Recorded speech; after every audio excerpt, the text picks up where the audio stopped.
Зачем это нужно? Значит, по сути дела, два основных аспекта. Один аспект. Он связан с, ну, как бы, большей системностью в работе сил противодействия терроризму. Что я имею в виду? Ну, как образно скажу. Значит, в принципе, в каждом министерстве, ведомстве, спецслужбе, правоохранительном органе должен быть пакет, в котором написано, вот если будет желтая угроза, то есть вторая степень, да, вы вскрываете этот пакет, и там написано, что вы должны сделать. Если красный, вот это должны сделать. Сегодня все это прописано в рамках законов, в рамках регламентации деятельности НАК, так сказать, общим букетом, не распределено по степени опасности. Это позволяет упорядочить работу всех задействованных сил и средств. Причем по трем направлениям. Управленческое, оперативно-розыскное направление и профилактики. Я могу пояснить просто, что имеется в виду. Я для себя пока такую табличку сделал. Значит, дело в том, что, значит, вот этот закон, в нем ничего не написано, кроме того, что вводятся 3 уровня. Там больше ничего нет. Значит, дальше последует указ президента, который будет вводить алгоритм действий по каждому из этих уровней. Да, причем в самом указе этого не будет, так у указа будет приложение. И, собственно говоря, вот сейчас с приложением, этим приложением работают. Я пока говорю только о первой половине, которая касается деятельности сил противодействия терроризму. Я о гражданах пока не говорю. Значит, ну вот смотрите, например, допустим, первый уровень, синий, повышенный уровень террористической опасности. Понятно, поступила оперативная информация, то есть получена каким-то там агентурным путем или через там, перехват какой-то информации, прослушивающие там устройства и так далее, о том, что вот должна состояться такой террористический акт. Значит, о чем это может свидетельствовать? Ну, как минимум о 2 вещах. Первое, что он действительно готовится. Второе, что это ложная информация. Значит, для того, чтобы что-то делать, надо проверить, эта информация работает или не работает. Но пока мы будем ее проверять, значит, а если она реальная, значит, мы теряем время. Значит, силы правопорядка и спецслужбы должны что-то делать для того, чтобы, если она проверится и будет подтверждена, мы успели что-то сделать. Ну, вот, например, что по в управленческом плане, вот по этой, значит, вот этой синей угрозе, что-то может быть. Ну, например, уточняются схемы оповещений и порядок экстренной связи между всеми структурами. Ведь это постоянно меняется. То есть это должно в актуализированном состоянии быть. На самом деле это не может быть. Это каждый день никто этим не занимается. Как только появляется, значит уже это делается. Планы развертывания сил и средств согласовываются. Планы совместных действий оперативных штабов. Планы охраны и обороны объектов, которые могут подвергнуться террористической опасности. Тренировки личного состава по отражению нападений. То есть это все делается, что не касается граждан совершенно. То есть силы и средства, то есть как бы состояние повышенной готовности. Она поэтому называется повышенный уровень. Да? То есть это вот по управленческой. Что, например, по оперативно-розыскной может быть здесь деятельности? Ну, сразу, значит, вопрос начинается с помощью сил и средств сохранность взрывчатых веществ. То есть надо тут же проверить, как, чего. На пассажиропотоке движение людей, значит, тут же надо сейчас особое внимание. То есть все люди, которые задействованы, источники информации, которые задействованы в обеспечении задач противодействия терроризму, они должны быть ориентированы. Поступила такая-то информация, надо отслеживать, не появились ли новые люди какие-то, не появляются ли в ходе движения каких-то подозрительных элементов и так далее, и так далее. Граждан это не касается, это работают спецслужбы, правоохранительные органы. И профилактика.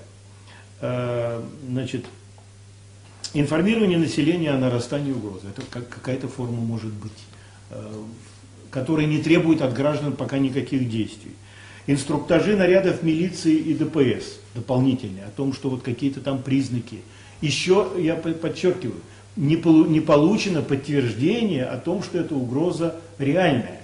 Это может быть дезинформация, это может быть ошибка, это все, что хочешь. Значит, то есть, по существу, вот на первом этом этапе этой синей угрозы ничего не происходит, кроме отработки взаимодействия всех структур. Следующее. Значит, оперативная информация о террористической угрозе подтвердилась. То есть, да, самого теракта нет, но уже мы получили данные, да, приехала группа людей с взрывчатыми веществами, они намерены вот там что-то сделать, мы еще, может быть, не знаем где, но уже подтверждение есть. Это совершенно другой подход.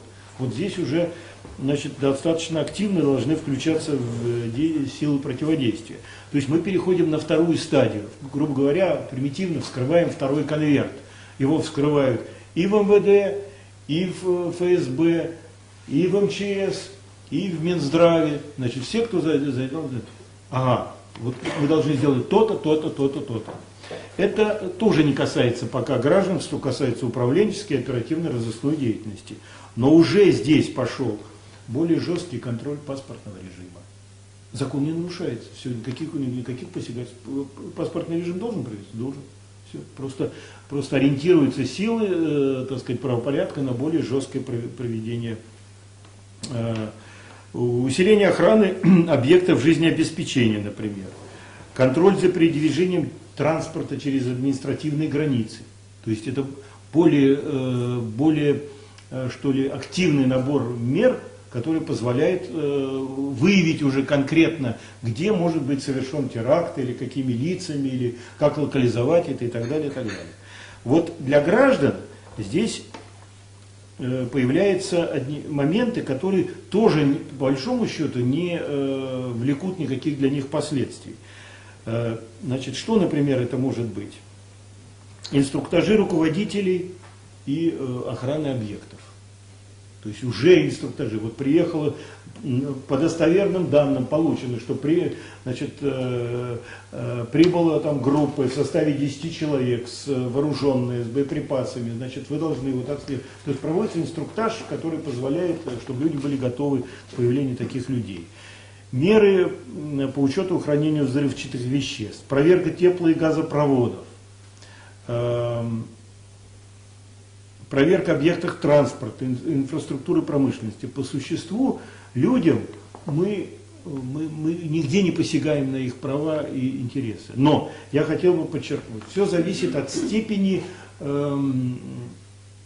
полноты информации, в результате которой проверено было и получено подтверждение.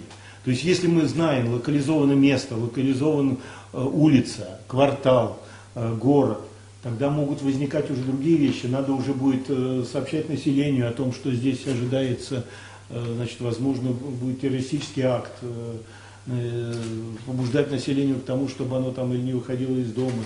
То есть это целый... Я еще перейду вот к гражданам. И третий, критический, красный уровень. Тогда, когда уже мы либо получаем точные данные, где вот произойдет сейчас теракт, или если этот теракт уже произошел. Вот, то есть это верхняя планка. Здесь уже полностью расписано, значит, круглосуточное дежурство сотрудников всех служб, личный состав на усиленном режиме, повышение, боевая готовность группировки сил, которые задействованы. Это по управленческой части. По оперативно-розыскной это уже, вот здесь уже начинают вступать в действие другие механизмы. На красном этапе по существу неизбежно вводится правовой режим контртеррористической операции, КТО. На предыдущих он, может быть, и не ведет. Просто не требуется этого еще, потому что КТО это уже противодействие конкретно силами и средствами. Вот при красном уровне это уже введение этого режима. И значит вступают в действие ограничительные меры. Это может быть контроль почтовых отправлений, это прослушивание телефонных переговоров, это выборочный контроль или досмотр, это проверка документов и в случае отсутствия документа их доставка, значит, для проверки. Это может быть беспрепятственное проникновение в помещение. Здесь уже все это оправдано. И если тут уже, как говорится, не дожиру быть бы живы, здесь уже нужны решительные меры. И в отношении граждан уже непосредственно это целый набор вещей. Они все присутствуют в той или иной форме в законе о противодействии терроризму. Ну, например, что здесь может быть? Удаление физических лиц, транспортных средств с места проведения контртеррористической операции, там, где введен вот этот красный уровень угрозы. Да, то есть все надо, так сказать, убирать оттуда. Приостановка работы общеобразовательных, дошкольных учреждений, там, ограничение на проведение массовых общественно-политических, культурно-зрелищных мероприятий. Ну, если в городе проводится контртеррористическая операция, если мы ждем с минуты на минуту взрыв, а на соседней улице дискотека проходит, ну, мы реально понимаем, да, что это делать нельзя. Ограничения, безусловно, ограничения интересов граждан, но в данном случае совершенно оправданное. Введение карантинных мероприятий. Собственная безопасность сотрудников и их семей. То есть, карантин, что значит карантин? Ну, карантинное это может быть карантинные мероприятия, связанные с распространением биологически активных веществ, химических и так далее. С этим должны тоже считаться. Все может быть. Проверка готовности лечебных учреждений. Значит, вот, собственно говоря, то есть еще хочу подчеркнуть эту мысль. Она вот в том пакете документов, которые сейчас находятся в разработке, не вводится никаких дополнительных мер, кроме тех, которые уже есть. Просто они систематизируются применительно к действию каждого органа в соответствии с той или иной стадией террористической опасности.